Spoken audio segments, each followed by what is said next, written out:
ఒకటి ఏప్రిల్ 2026 నుండి Andhra Pradesh APPSC Andhra Pradesh public service commission వారు మరి డిస్ట్రిక్ట్ సెలక్షన్ కమిటీ దీంతో పాటుగా స్టేట్ రిక్రూట్మెంట్ బోర్డ్స్ నిర్వహించే ప్రతి ఎగ్జామ్కి ఆంధ్రప్రదేశ్ సంబంధించిన అంశాలనే మనం రోజు ప్రస్తావిస్తాం. ఎగ్జామ్లో క్వశ్చన్స్ రావడానికి ఆస్కారం ఉంటుంది. ఇవి డైరెక్ట్గా రాకపోయినా వీటితో పాటుగా కొంత అవగాహన ఉంటుంది. ఎగ్జామ్లో క్వశ్చన్స్ చేయడానికి ఫుల్ ఫ్లెక్సిబిలిటీ ఉంటుంది.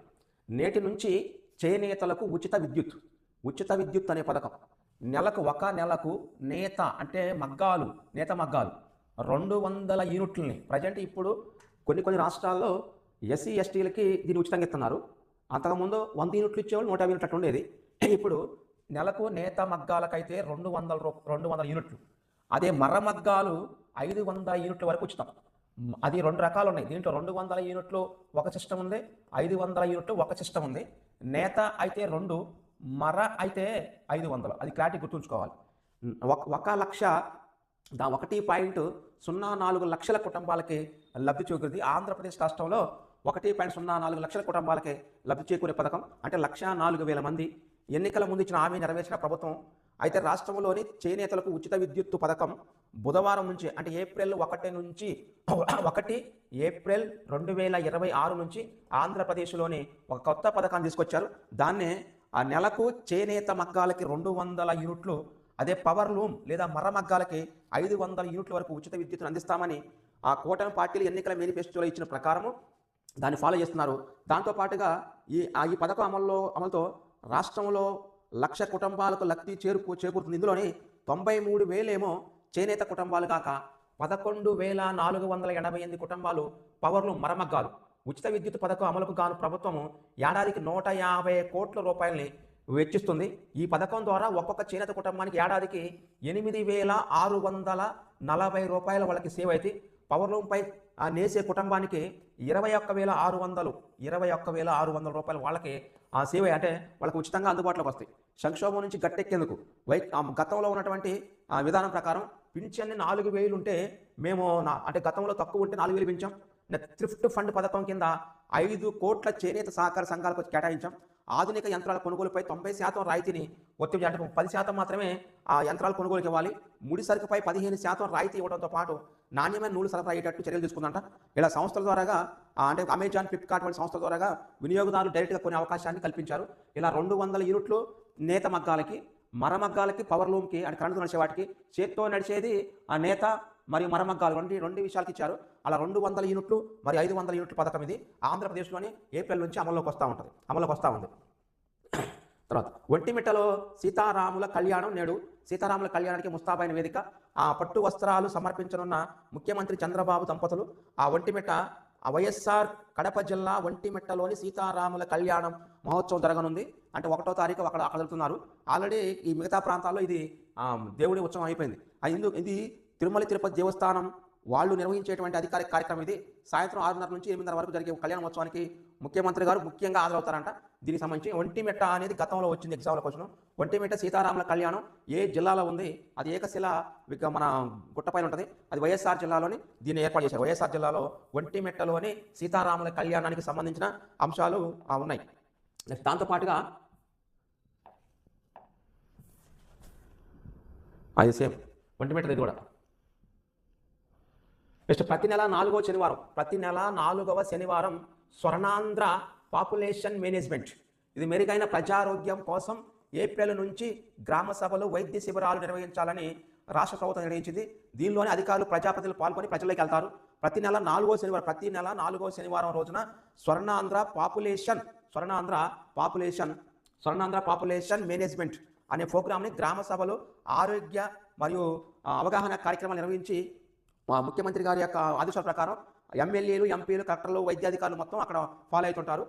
ఇలా భారతదేశంలోనే ఆ స్వర్ణాంధ్ర పాపులేషన్ మేనేజ్మెంట్ని తొలిసారిగా తీసుకొచ్చిన రాష్ట్రాన్ని ఆంధ్రప్రదేశ్ అంటారు. ఈ Andhra Pradesh త్వరలోని AP health management policy తీసుకొస్తుందట. మాతృత్వ మరియు శక్తి మరియు నైపుణ్యము మరియు క్షేమ మరియు సంజీవని అనే 5 ఉంటాయి పథకాలు. మాతృత్వ పథకము, శక్తి పథకం, నైపుణ్య పథకం, క్షేమ పథకం మరియు సంజీవని 5 పథకాలని త్వరలోనే ఏపీ హెల్త్ మేనేజ్మెంట్ పాలసీకి తీసుకురావాలని ఆ ఎన్టీఆర్ వైద్య ట్రస్ట్ ద్వారాగా వీళ్ళు ఫాలో చేస్తున్నారు. ఇలా యూనివర్సల్ హెల్త్ పాలసీని అమల్లోకి తేవాలని 6 బీమా సంస్థలకి వీళ్ళు అవగాహన చేసుకున్నారు. ఈ యొక్క అంటే ప్రభుత్వ ప్రైవేటు భాగస్వామ్యంతోనే దీన్ని ఫాలో చేస్తారంట. అలాగనే గర్భిణీలకు సాధారణ ప్రసవాలకి ప్రాధాన్యత ఇవ్వాలని, సిజేరియన్లని 20% మించితే ఆడిటింగ్ చేయాలని ఈ సమీక్ష నిర్వహించారు. మొత్తం మీద ఆంధ్రప్రదేశ్ హెల్త్ మేనేజ్మెంట్లోనే మాతృత్వ పథకము, శక్తి పథకము, నైపుణ్య పథకం, క్షేమ మరియు సంజీవని పథకాలని ఫాలోఅప్ చేస్తారన్నారు. ప్రజెంట్ ఇప్పుడు మనకు కావాల్సింది ఇటీవల కాలంలోని జరిగినటువంటి కరెంట్ అఫైర్స్. తర్వాత నెక్స్ట్ ఆ పాఠశాలలోని మధ్యాహ్న భోజనం నాణ్యతకు చర్యలు, తల్లిదండ్రుల అభిప్రాయం తీసుకునేందుకు ప్రభుత్వం ఆదేశాలు. అయితే ఇక్కడ మనకి ఎగ్జామ్ పాయింట్ కావాల్సింది ఒకటే, పాఠశాల విద్యాశాఖ తీసుకొచ్చినటువంటి యాప్ పేరు లీప్ యాప్ ఉంటుంది. ఆ పాఠశాల విద్యాశాఖ లీప్ యాప్ని ఫాలోఅప్ చేసి ఆ మధ్యాహ్న భోజనం మీద తల్లిదండ్రుల యొక్క ఒపీనియన్ని ఆ మొబైల్ నెంబరు ఆపార్ ఐడిని తీసుకొని ఒక ఓటీపీ నమోదు చేసుకుంటే ఆటోమేటిక్గా మధ్యాహ్న భోజనం సంబంధించిన 2 ప్రశ్నలు ఉంటాయి. రోజు భోజనం తింటున్నారా అనే ప్రశ్నకు ఎస్ లేదా నో నమోదు చేయాల్సి ఉంటుంది. భోజనం నాణ్యత ఎలా ఉంది అనే దానికి బాగుంది, సాధారణం, బాగోలేదనే 3 ఐచ్ఛికాలు ఉంటాయి. వీటిని ఫాలో చేయాలంటే డైలీ. అంటే మనకి ఎగ్జామ్స్ పాయింట్ కావాల్సింది లీప్ అనే యాప్ని మధ్యాహ్న భోజనం యొక్క నాణ్యతను పరీక్షించడానికి తీసుకొచ్చినటువంటి శాఖని పాఠశాల విద్యాశాఖ అంటారు. పాఠశాల విద్యాశాఖ ఒకటే క్వశ్చన్ అది. నెక్స్ట్ తర్వాత కృష్ణానది యాజమాన్య బోర్డు ఎక్కడ ఉంది? కృష్ణానది యాజమాన్య బోర్డు తెలంగాణ ప్రాంతంలో హైదరాబాద్లో ఉంటుంది. అదే గోదావరి నది యాజమాన్య బోర్డు అది ఉన్నది ఆంధ్రప్రదేశ్లోని విజయవాడ ప్రాంతంలో. అంటే ఆంధ్రప్రదేశ్ రాజధాని ప్రాంతంలోనేమో గోదావరి నది సంబంధించి ఉంది.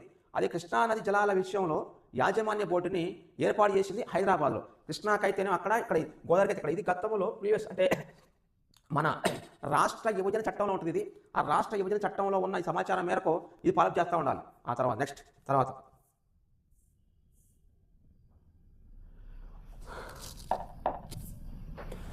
మెరుగైన ఉత్పత్తులకు 9 వంగడాలను విడుదల చేశారు. అది రాష్ట్ర ప్రభుత్వం రైతులకు కొత్తగా 9 రకాల వంగడాలను అందుబాటులోకి వచ్చాయి.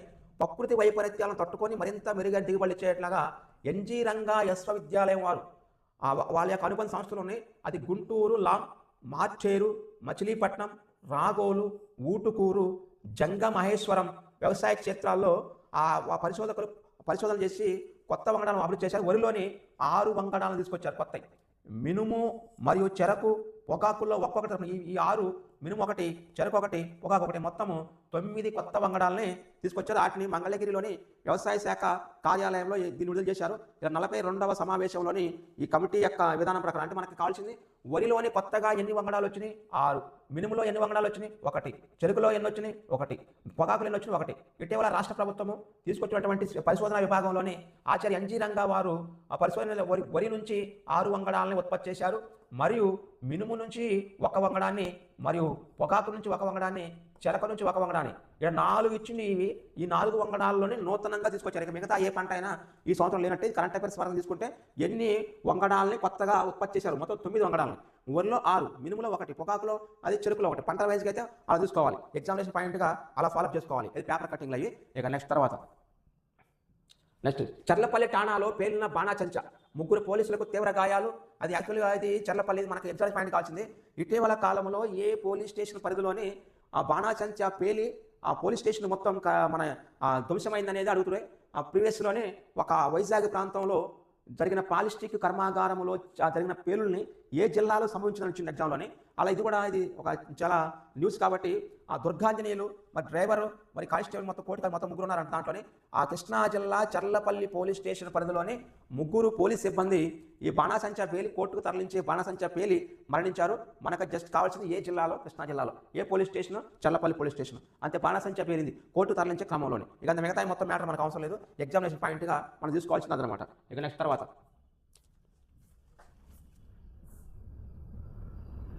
నెక్స్ట్ అందుబాటులోకి తొలి ఓపెన్ ఏ క్వాంటమ్ కంప్యూటర్. దేశంలోనే తొలి ఆ ఓపెన్ క్వాంటమ్ కంప్యూటర్ అమరావతిలో ఏప్రిల్ 4 నుంచి అందుబాటులోకి తీసుకురానున్నారంట. ఇది విద్యార్థులకు పరిశోధనలు టెస్టింగ్కు సిద్ధంగా ఉంటుందని క్యూబిట్ ఫోర్స్ సంస్థ డైరెక్టర్ వెంకట సుబ్రహ్మణ్యన్, ఎస్ఆర్ఎం విశ్వవిద్యాలయం VC professor Satish Kumar CM చెప్పారు. అంటే క్వాంటమ్ ఎకో సిస్టమ్కు అనువుగా టెస్ట్ బెడ్స్ సర్టిఫికేషన్ లాంటి ఉండాలని సీడాక్ ఈడీ సుదర్శన్ వివరించారు. జాతీయ క్వాంటమ్ మిషన్ లక్ష్యాలను అందిపుచ్చుకోవాలంటే ఆంధ్రప్రదేశ్ అగ్రస్థానంలో ఉందని NQM mission director and national quantum mission director JVB Reddy తెలిపారు. క్వాంటమ్ సిమ్యులేటర్ మరి బయో సెన్సార్లు, మినరల్ సెన్సార్లు, లేజర్ అప్లికేషన్ అమరావతి క్వాంటమ్ ర్యాలీలోని అందించేందుకు సిద్ధమన్నారంట. ఇలా భారతదేశంలో తొలిసారిగా ఓపెన్ క్వాంటమ్ కంప్యూటర్ అని అమరావతిలోని 14వ తారీఖు నుంచి అందులో తీసుకొస్తున్నారు. ఇది క్వాంటమ్ కంప్యూటర్ నుంచి కూడా అమరావతిలోని నూతనంగా ఏర్పాటైన ఆవిష్కరణ మీద కూడా ఎగ్జామ్లో క్వశ్చన్ వస్తూ ఉంటుంది. అది మనం ఫాలో చేసుకోవాలి. తర్వాత నెక్స్ట్ ఆ తర్వాత ఆ పోలవరానికి మరో 1301 కోట్లు అడ్వాన్స్ నిధులు విడుదల చేసినటువంటి కేంద్రము. పోలవరం ప్రాజెక్టుకు సంబంధించి కేంద్ర ప్రభుత్వము దాదాపు 1301 కోటి రూపాయలని అడ్వాన్స్ విడుదల చేసింది. ఇప్పటికే ఈ ఆర్థిక సంవత్సరంలో 1508 కోట్లు ఇచ్చి తాజా పత్తుతో కలిపి 2809 కోట్లు అందాయి. దీంతో 2025-26 ఆర్థిక సంవత్సరంలో కేంద్ర బడ్జెట్లో సవరించిన అంచనాల మేరకు నిధులను రాష్ట్ర ప్రభుత్వం దాదాపు తెచ్చుకున్నట్లయింది. గతంలో 1508 కోట్ల రూపాయల పద్దులోని 600 కోట్ల ప్రాజెక్టుల పనులకు 300 పునరావాసానికి భూసేకరణకు ప్రభుత్వం హెచ్చరించింది. కేంద్రం ఇచ్చిన అడ్వాన్స్లోనే 75% ఖర్చు చేస్తేనే తుదిపరి అడ్వాన్స్ను నిధులు వస్తాయి. గతంలోని ఖర్చు చేసినటువంటి 300 కోట్లు కేంద్రము రియంబర్స్మెంట్ చేయలేదంట. ఇదే లక్ష్యం మేరకు పనులు చేసినప్పటికీ వివిధ కారణాల వల్ల అది ఆగిపోయిందనే కాన్సెప్ట్తోని ఇటీవల మళ్ళీ దానికి ఆ యొక్క సంస్థకి మనం రిప్రజెంట్ ఇస్తే దాని ప్రకారం మనకి మళ్ళీ అడ్వాన్స్ విడుదల చేసింది. ప్రజెంట్ పోలవరానికి కేంద్రం ఇచ్చినటువంటి 2025-26 ఆర్థిక సంవత్సరంలోని మొత్తం నిధులు 2809 కోట్లు. నెక్స్ట్ వైభవంగా శ్రీవారి స్వర్ణోత్సవాలు, శ్రీవారి ధృతి, తిరుమల తిరుపతి శ్రీవారి సాలకట్ల వసంతోత్సవాలు. అంటే సాలకట్ల వసంతోత్సవాలు ఏ యొక్క దైవస్థానంలో దేవుడి స్థానం జరుగుతుంది అంటే ఇక్కడ శ్రీ వెంకటేశ్వర శ్రీదేవి భూదేవి సమేత మలయప్ప స్వామి కళ్యాణ స్వర్ణోత్సవం జరుగుతుంది. ఈ మలయప్ప స్వామి ఉత్సవాలు జరిగేది శ్రీవారి దగ్గరే, మన వెంకటేశ్వర స్వామి దగ్గర తిరుమలలోని. ఇది మనకి మలయప్ప స్వామి ఉత్సవాలు, శ్రీదేవి భూదేవి సమేత ఉత్సవాలు, సాలకట్ల వసంతోత్సవాలు జరిగేది, స్వర్ణోత్సవం జరిగేది అది తిరుమల తిరుపతి దేవస్థానంలో. ఇది ఆంధ్రప్రదేశ్ సాంస్కృతిక అంశాల్లో వస్తూ ఉంటుంది. ఎగ్జామ్లో క్వశ్చన్ ఇది మనం ఫాలో చేసుకోవాలి. మనకు కావాల్సింది మలయప్ప ఉత్సవాలు, తర్వాత సాలకట్ల వసంతోత్సవాలు జరిగేటువంటి ఆ ప్రాంతము తిరుమల. మరి అలానే శ్రీవారి స్వర్ణోత్సవం జరిగేది కూడా తిరుమలలోనే. నెక్స్ట్ దేశంలోనే రికార్డు, అది ఆర్థిక మంత్రి పైవలకి అంటే ఇది యాక్చువల్గా ఒక్క సీజన్లోనే తుంగభద్ర డ్యాము పైన 33 గేట్లని తొలగించి కొత్తవి ఏర్పాటు చేయడం అనేది దేశంలోనే తొలిసారి అంట. ఆర్థిక మంత్రి పయ్యవల కేశవ్ గారు అన్నారు. కర్ణాటకలోని తుంగభద్ర డ్యామ్ కొత్త గేట్లు ఏర్పాటు చేసేటలోని ప్రభుత్వ ఇప్పు కాలువ శ్రీనివాసులతో కలిసి ఆయన పరిశీలించారు. అయితే 2024 ఆగస్టులోని 19 గేట్లు కొట్టుకుపోయినప్పుడు హెచ్ఎల్సి కింద లక్షల ఎకరాల్లో పంటల కీలక దశలో ఉన్నాయంట. అది తక్కువ సమయంలోనే ప్రవాహానికి అడ్డుకట్ట వేసి 80 టీఎంసీ నీటిని రక్షించుకున్నాం. 1 ఎకరా కూడా ఎండిపోకుండా ఆయకట్టును కాపాడగలం. 70 ఏళ్ళ నాటి గేట్ల స్థానంలో కొత్త ఏర్పాటు చేయాలని నిర్ణయించారంట. 18 గేట్ల ఏర్పాటు పూర్తయింది. మరో 9 గేట్ల ఏర్పాటు ప్రగతి దశలో ఉంది. మే నెలాఖరుకు 33 గేట్లని తొలగించి కొత్త ఏర్పాటు చేసే క్రమంలో ఉన్నారు. మొత్తం తుంగభద్ర డ్యామ్కి కర్ణాటక రాష్ట్రంలో ఉంటే దానికి ఉమ్మడిగా ఉన్నటువంటి తుంగభద్ర నది పైన ఉమ్మడి ప్రాజెక్టు దానికి 33 గేట్లు కొత్తతో వేస్తున్నారు దేశంలోనే తొలిసారిగా. నెక్స్ట్ అన్నమాచార్య అనొచ్చు, లేదా అన్నమాచార్య అనొచ్చు. అన్నమాచార్య యూనివర్సిటీ ఇది ఆంధ్రప్రదేశ్ వైఎస్ఆర్ కడప జిల్లాలో రాజంపేటలో ఉంటుంది. ఇది ఫిజికల్ మన పిహెచ్డి అంటే డాక్టరేట్ ఆఫ్ ఫిలాసఫీలోని పిహెచ్డి ప్రోగ్రామ్ని 2026-27కి ఫుల్ టైం పార్ట్ టైంలోని తీసుకుంటుంది. నెట్ సెలెక్ట్ మరి జేఆర్ఎఫ్ క్యాండిడేట్స్ మరి కొత్తగా ఎగ్జామ్ రాసుకునే వాళ్ళు ఉంటారు. దీన్ని ఫాలో చేసుకోవచ్చు అనమాట. అంటే అడ్మిషన్స్ పిహెచ్డికి సంబంధించి తీసుకుంటున్నారు. అన్నమాచార్య రాజంపేట వైఎస్ఆర్ కడప. గతంలో ఒకసారి మ్యాచింగ్ అడిగిన ఎగ్జామ్ అని అన్నమాచార్య యూనివర్సిటీ ఏ ఎకర జిల్లా, నన్న యూనివర్సిటీ ఏ జిల్లా, డాక్టర్ బిఆర్ అంబేద్కర్ యూనివర్సిటీ ఏ జిల్లా, తర్వాత దామోదరం సంజీవయ్య యూనివర్సిటీ ఏ జిల్లా, అలా అడుగుతుంటారు ఎగ్జామ్లోని. అవి మనం ఫాలో చేసుకోవాలి. ఇప్పుడు ప్రజెంట్ వచ్చింది కాబట్టి అన్నమాచార్య అనే పేరు వస్తే అది కడపనే. తాళపాక అన్నమాచార్యులు తిరుమల తిరుపతి దేవస్థానానికి వెళ్ళే ముందు గడపగా పేరుందే ప్రాంతము అది మన వైఎస్ఆర్ కడప. అక్కడ నుంచి పుట్టుపూర్వత్వాలు అని చరిత్ర మొత్తం అక్కడే ఉంటుంది. అది మనం అన్నమాచార్య వచ్చిందంటే కడప డిస్టిక్కి మనం మైండ్ వెళ్ళిపోవాలి క్వశ్చన్ అది. నెక్స్ట్ జాతీయ స్థాయిలో మెరిసిన పల్లెలు 4.75 కోట్ల ప్రోత్సాహకాలు. రాష్ట్రంలోని వివిధ విభాగాల్లో ఉత్తమ పనితీరు కనపరిచిన 4 గ్రామ పంచాయతీలు దీన్ దయాళ్ ఉపాధ్యాయ పంచాయత్ సశక్త్ వికాస్ పురస్కారానికి, 1 మండలము నానాజీ దేశ్ముఖ్ సర్వోత్తమ్ పంచాయత్ సతత్ వికాస్ పురస్కారానికి ఎంపికైనాయి. ఇందుకు కేంద్ర ప్రభుత్వము 4.75 కోట్ల ప్రోత్సాహాన్ని ప్రకటించింది. రాష్ట్ర పంచాయతీరాజ్ గ్రామీణాభివృద్ధి శాఖ కమిషనర్ కృష్ణతేజ మంగళవారం తెలిపారంట. దీనిలో ఢిల్లీ నిర్వహించేటువంటి కార్యక్రమానికి కేంద్ర అవార్డు ప్రదానం చేయనుంది. అయితే ఇక్కడ ఓ పంచాయతీ మండల స్థాయి సాధించిన లక్ష్యాలు స్థానం బహుమతి ఎలా ఉంది. సుస్థిరాభి లక్ష్యాలు మొత్తము సస్టైనబుల్ డెవలప్మెంట్ గోల్స్ 2030 నాటికి సాధించాలని ఐక్యరాజ్య సమితి పెట్టుకున్నది UN SDG. వాటిలోనే గుడ్ గవర్నెన్స్, ఆ గుడ్ గవర్నెన్స్లో శృంగవరం అనకాపల్లి మన జిల్లాలో ఉన్న శృంగవరం అనేది ప్రథమ స్థానాన్ని కేటాయిస్తే దానికి ₹1 కోటి వచ్చినాయి.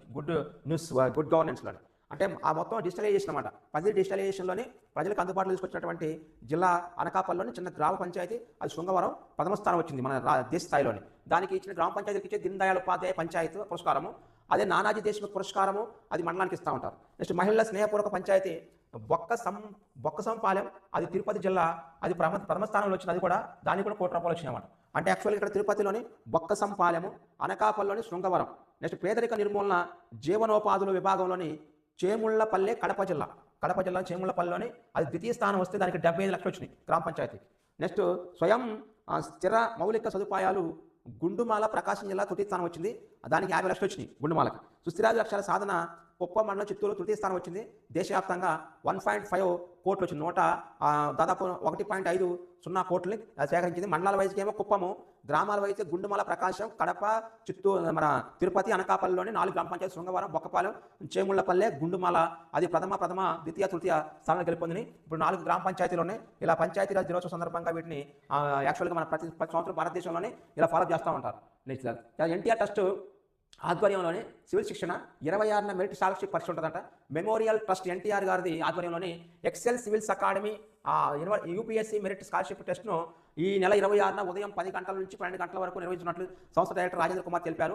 అయితే ఈ పరీక్షలోని ప్రతిభ చూపిన విద్యార్థులకు కోచింగ్ ఫీజులోని 75% రాయితీ ఇస్తారు. ఆసక్తి ఉన్న విద్యార్థులు దీన్ని ఫాలో చేసుకుంటారు. తెలుగు రాష్ట్రాల్లో మొదటిసారి రిటైర్డ్ ఐఏఎస్ ఐపీఎస్ అధికారుల పర్యవేక్షణలో ఈ అకాడమీ పనిచేస్తుందంట.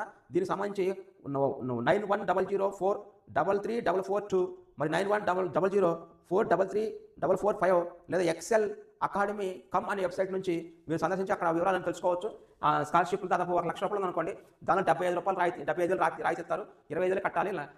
సివిల్ సర్వీసెస్కి ఐపీఎస్ ఐఏఎస్ మరియు ఐఆర్ఎస్ ఎవరైనా కావాలనే ఆలోచన ఉన్నప్పుడు దీన్ని మీరు ఫాలో చేసుకోవచ్చు. Free scholarship. నెక్స్ట్ రేపటి నుంచే జేఈ తుది విడత పరీక్షలు, జేఈ మెయిన్ తుది పరీక్షలు 2026 ఆన్లైన్ పరీక్షలు దేశవ్యాప్తంగా ఈ నెల ఏప్రిల్ 2వ తారీఖు నుంచి ప్రారంభం కానున్నాయి. మొన్న అడ్వాన్స్ అయిపోయినాయి, ఇప్పుడు మెయిన్స్కి వచ్చినట్ట. ప్రతిష్టాత్మకంగా విద్యా సంస్థలైన ఎన్ఐటీలు ట్రిపుల్ ఐటీలోని మెయిన్, అదే అడ్వాన్స్ అయితే ఐఐటీలో తీసుకుంటారు. దానిలో ర్యాంక్ వస్తే ఎన్ఐటీలో ట్రిపుల్ ఐటీలో వచ్చే విద్యా సంవత్సరానికి 2026-27లో బీటెక్ సంబంధించినటువంటి క్వశ్చన్ పేపర్లు అంటే మన ఎగ్జామ్ ఒక పరీక్ష అంటే పేపర్ 1లో ఈ నెల 2, 4, 5, 6, 8 తేదీ జరుగుతున్నాయి. బీఆర్కు బీ ప్లానింగ్ కోర్సులో చేరేందుకు పేపర్ 2 పరీక్ష 7వ తారీఖు జరిగిందంట.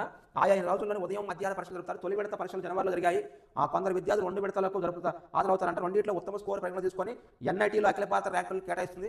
ఈ తర్వాత ఈ నెల 20వ తేదీ లోపు ర్యాంకులు వెళ్లిస్తాను. ఇప్పటికే NTA national testing agency main విజేతలో మే 10వ తేదీన జరిగే జేఈ అడ్వాన్స్ రాసేందుకు అర్హులు ఇచ్చింది. ఇలా భారతదేశంలోని ప్రతిష్టాత్మకమైనటువంటి ఎన్ఐటీలు ట్రిపుల్ ఐటీలు మరి ఐఐటీలు సంబంధించి కొన్ని ఎగ్జామ్స్ ఉన్నాయి. వాటిని మీరు ఫాలో చేస్తారు ఇంటర్మీడియట్ తర్వాత. జాంబవంతుని శోభ అజిరారామం 108 అడుగుల విగ్రహాన్ని ఏర్పాటు చేయాలని ఇటీవల సంకల్పించారు. దశరథ రాముని కళ్యాణం రోజున విగ్రహాన్ని శంకుస్థాపన చేస్తారు. ఒంటిమెట్ట చెరువులోని ఇది ఇలా మన జాంబవంతుడు అనే ఆయన రామాయణ మహాభారతంలోని ఆ రాముడికి మరి హనుమంతుడికి సలహాలు ఇచ్చినటువంటి వ్యక్తి. ఆ ప్రధాన సలహాదారుడిగా ఉన్నారు. ఆయన యొక్క విగ్రహం ఇది. వీళ్ళు కూడా జాంబవంతుడు తోక ఏర్పాటు చేశారు. అంటే హనుమంతుడికి నీకు బలం ఉంది, నువ్వు చేయగలుగుతూ, నువ్వు శక్తివంతుడు అని చెప్పింది మరి జాంబవంతుడు అనేది ఒక ఉంది రికార్డ్స్లోని. అన్నమయ్య జిల్లాలోని ఏకశిలా నగరికి జాంబవంతుని శోభ సంతరించుకున్నది. జాంబవంతుడు సీతారామ లక్ష్మణ విగ్రహాలను ప్రదర్శించేందుకు ఇప్పుడు జాంబవంతుని కీర్తిపత్రాలు ఏముంటున్నాయి అంటే యాక్చువల్గా జాంబవంతుడే ఒకప్పుడు సీతారాముల విగ్రహాలను ప్రతిష్ఠించినందుకంట. ఇప్పుడు జాంబవంతుని కీర్తిపత్రాలు నిర్మించి ఉన్నాయంటే. ఏపీలోని రాధనకు ప్రముఖ కేంద్రంగా ఉన్న ఈ ఆలయ ప్రాముఖ్యతను మరింత పెంచే లక్ష్యంతోని రామాయణంలో కీలక పాత్ర పోషించిన జాంబవంతుని విగ్రహాన్ని రాములోని బ్రహ్మోత్సవాల్లోనే ప్రతిష్ఠించాలని అనుకుంటున్నారంట. అంటే తిరుమల తిరుపతి దేవస్థానం వాళ్ళు. వేకశిలా నగరమైన ఒట్టిమెట్లు ఇప్పుడు రామాలయ సమీపంలో ఉన్న ఒట్టిమెట్ట చెరువులోనే 108 అడుగుల జాంబవంతుని విగ్రహం ఏర్పాటు దిశగా టీటీడీ తీసుకుంది. అయితే గతంలో అన్నమయ్య విగ్రహాన్ని కూడా 108 అడుగుల ఎత్తులో తీసుకొని దాన్ని ఒక ల్యాండ్ మార్క్గా మార్చారు గతంలోని. ఇది ఒకప్పుడు ఇలా ల్యాండ్ మార్క్గా మాట వల్ల రాజంపేట అనేది ఒకప్పుడు అన్నమయ్య తాళపాక అన్నమయ్యని ఏ విధంగా గుర్తొచ్చుకుంటుందో అలాగనే ఇక్కడ నుంచి జాంబవంతుని 108 అడుగుల విగ్రహాన్ని తీసుకుంటే ఇలా ఈ చెరువు కూడా అట్ట గుర్తొస్తుంది అనేది తిరుమల తిరుపతి దేవస్థానం యొక్క ఆలోచన. సముద్ర ఉపరితల ఉష్ణోగ్రతల్లో మార్పులు తటస్థ స్థితి నుంచి ఎల్నినో దిశగా. ఎల్నినో అంటే అర్థం చెప్పినట్టు అది రాష్ట్రంలో పెరుగుతున్న వడగాల్పుల తీవ్రత, రాత్రి ఉష్ణోగ్రతలు సైతం పెరిగే అవకాశం. సముద్ర ఉపరితల ఉష్ణోగ్రతలో వస్తున్న మార్పుల కారణంగా వేసవిలోని ఎండలు మండే అవకాశం ఉందని భారతదేశ వాతావరణ శాఖ హెచ్చరించింది. భారత వాతావరణ శాఖ తాజా విడుదల చేసిన నివేదికలోని పసిఫిక్ మరియు హిందూ మహాసముద్రాల యొక్క సముద్ర భాగాల్లో నెలకొన్న పరిస్థితుల వల్ల ఎండ తీవ్రత ఎక్కువగా ఉండే అవకాశం ఉంది. ప్రస్తుతం పసిఫిక్ మహాసముద్రంలోని తటస్థ పరిస్థితులు ఉన్నాయని, జూన్ తర్వాత ఎల్నినో ఏర్పడే అవకాశం ఉందంట. ఎల్నినో కనుక ఏప్రిల్ రాష్ట్రంలోని అంటే ఏప్రిల్లో వచ్చేటువంటి వర్షాల వల్ల, అది మన వడగాల్పుల వల్ల, వేడి వల్ల ఇదే ఎక్కువ రోజులు కంటిన్యూ అయితే ఆటోమేటిక్గా ఎల్నినో ప్రభావం పసిఫిక్లో ఏర్పడితే ఆ ఎల్నినో ప్రభావం అనేది భారతదేశ ఋతుపవన వ్యవస్థ మీద పడింది.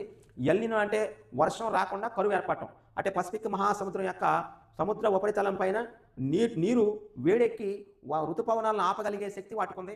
దాన్ని ఎల్నినో అంటారు సింపుల్గా. ఈ ఎల్నినో పదము అది యాక్చువల్గా లాటిన్ అమెరికా దేశాల నుంచి అది ఉత్పత్తి అయింది అప్పుడులోని. నెక్స్ట్ మూడవ విశాఖ కేంద్ర మంత్రి రాజ్నాథ్ సింగ్ అత్యాధునిక సాంకేతికత, శత్రువు కంటపడని ఆ స్టెల్త్ విమానం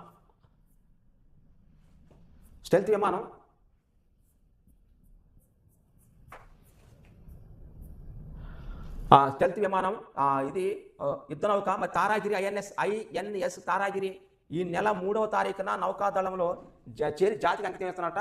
తారాగిరి యుద్ధ నౌకను జాతికి అంకితం చేసేందుకు రక్షణ మంత్రి రాజ్నాథ్ సింగ్ విశాఖ రానున్నారు. తూర్పు నౌకాదళ ప్రధాన కేంద్రం సమీపంలోని డాక్యార్డ్లో నిర్వహించే కార్యక్రమంలో రాజ్నాథ్ సింగ్ రక్షణ మంత్రి పాల్గొని తారాగిరి నౌకను జలప్రవేశం చేస్తారు. అత్యాధునిక ప్రాజెక్ట్ అయిన ప్రాజెక్ట్ 17 అనే ఒకటి ఉంటుంది, దాని బాధ్యత శృతి తీసుకొచ్చింది. ఆ ప్రాజెక్ట్ 17లో భాగంగా మల్టీ మిషన్ స్టెల్త్ ప్రిటిగేషన్గా రూపుదిద్దుకున్నటువంటి ఈ వార్షిప్ విశాఖ కేంద్రంగా సేవలు అందించింది. ముంబైలో Mazagon dock shipyard limited వాళ్ళు 93 నెలలు నిర్మించినటువంటి ఈ షిప్ని కేవలం 81 నెలల్లో పూర్తి చేసి దాదాపు మన భారతదేశానికి అందించుకున్నట్టు ఈ నెల 3వ తారీఖున విశాఖ కేంద్రంగా దీన్ని తీసుకొస్తున్నారు. దీన్ని Taragiri INS Indian national ship Taragiri. ఇది దాదాపు అత్యాధునిక టెక్నాలజీ శత్రువులకు కనపడకుండా అంటే దీని యొక్క సిస్టాన్ని దాచుకునేటువంటి ఏర్పాటు ఉంది. ఇది మన యుద్ధ నౌక భారతదేశానికి అత్యాధునిక యుద్ధ నౌక తారాగిరిని 3వ తారీఖున అందుబాటులో తీసుకొస్తారు. విశాఖపట్నం కేంద్రంగా పనిచేసుకుని విశాఖపట్నం కేంద్రంగా పనిచేస్తుంటుంది. నెక్స్ట్ మెరుగైన ఉత్పత్తులకు 9 వరి వంగడాల విడుదల అంటే కొత్తగా 9 వంగడాలు తీసుకొచ్చారు. ఇది వరిలోని 6, మినుము, చెరకు, పొగాకులో ఒక్కొక్కటిగా తీసుకొచ్చారు. ఇది మంగళగిరిలో రాష్ట్ర సచివాలయం దగ్గర ఉన్న వ్యవసాయ శాఖ వారు విడుదల చేశారు. వరిలోని 6, మినుములో 1, చెరకులో 1, పొగాకులో 1. రాష్ట్ర విత్తన సబ్ కమిటీ 42వ సమావేశంలో ఆమోదం పొంది కొత్త వంగడాల విశిష్టతను వివరించారు శాస్త్రవేత్తలు. అయితే దానిలో వరి వంగడాలు మొత్తం 6 కొత్తగా వస్తే 6లో MTU 1290 అనేది తీసుకొచ్చారు. నెక్స్ట్ దాంతోపాటు MTU 1282 తీసుకొచ్చారు కొత్తగా. మరి MCM 125 తీసుకొచ్చారు. దాంతోపాటుగా UTR 181, మరి JMP 132, RGL 716 తీసుకొచ్చారు. మొత్తం 1, 2, 3, 4, 5, 6 కొత్త వంగడాలు. వరిలోని 6 కొత్త వంగడాలు కింద పడకుండా ఎత్తు తక్కువలో ఉండటం, నీరు తక్కువ తాగటం అలాంటి. తర్వాత మినుములో తీసుకొచ్చారు దాన్ని.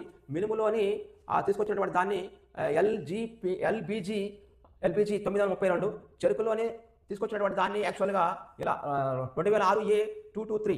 పొగాకులోని FCRH 7 అనే కొత్త వంగడాలు తీసుకొచ్చారు. ఇలా కొత్త వంగడాలు 1, 2, 3, మినుము 1, చెరకు 1, పొగాకు 1 సింగిల్గా. వరిలోని 6 తీసుకొచ్చారు. ఈ 6, 1, 1, 1. ఇది మనకు కావాల్సిన జస్ట్ 2026వ సంవత్సరంలో ఆంధ్రప్రదేశ్ ప్రభుత్వము నూతనంగా ఎన్ని వంగడాలని సృష్టించింది? 9 వంగడాలు సృష్టించింది. దానిలో వరి నుంచి 6 వంగడాలు, చెరక నుంచి 1, మినుము నుంచి 1, మరియు పొగాకు నుంచి 1. ఇలా వాణిజ్య పంటల్ని, ఆహార పంటల్ని, మరి పప్పు ధాన్యాలు 3 తీసుకొచ్చినమాట. వాణిజ్య పంటలు అంటే పొగాకు, చెరకు, అదే మన పప్పు ధాన్యాలు మినుములు, అదే మన ఆహార ధాన్యాలు వరి. ఇలా 3 రకాలుగా దీన్ని ఫాలో చేశారు.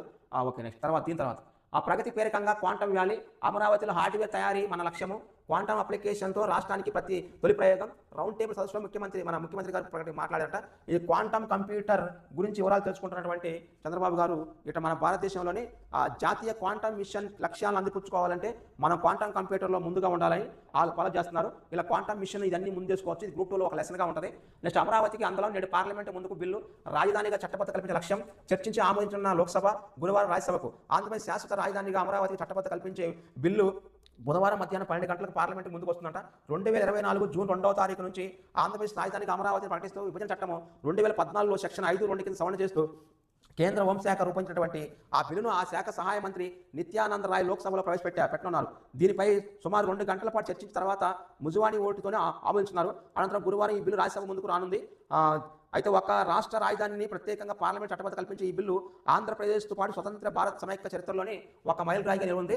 రాష్ట్ర విభజన తర్వాత నవ్యాంధ్రలో ముఖ్యమంత్రి చంద్రబాబు నాయుడు నేతృత్వంలో ఏర్పడిన తొలి ప్రభుత్వం అమరావతి రాజధానికి ఎంపిక చేస్తే APC RDA చట్టం ద్వారా ప్రకటించిందంట. అంటే ఆంధ్రప్రదేశ్ తర్వాత CRDA అనే పథకం ఉంటుంది. ఆ పథకం ద్వారా దీన్ని తీసుకొస్తే అది చట్టం వేసి అయితే దాన్ని 2019 సంవత్సరంలోని అప్పుడున్న ప్రభుత్వం దాన్ని రద్దు చేసి 3 రాజధానులుగా మారిస్తే అది చాలా వివాదమైంది. ఆ వివాదమే తర్వాత ప్రభుత్వం మాటానికి కూడా ప్రజలు అటువైపు మొగ్గు చూపారు ఆటోమేటిక్గా. ఓకే, ఇప్పుడు మనకు కావాల్సింది జస్ట్ ఎగ్జామినేషన్ పరంగా పార్లమెంట్ ముందుకు వస్తుంది కాబట్టి దీనికంటే ముందు మనం 2014లోని ఆంధ్రప్రదేశ్ విభజన చట్టం 2014ని మనం ఫాలో చేసుకుంటే ఆటోమేటిక్ గుర్తుంటుంది, ఈజీగా వస్తామట. ఇలా రోజు కరెంట్ అఫైర్స్ అండ్ జీకే అంశాలు వస్తుంటాయి. ఇది ఎగ్జామ్లోని ఒక అర్ధగంట మీరు ఒకసారి వింటే ఆటోమేటిక్ గుర్తుంటాయి ఎగ్జామినేషన్.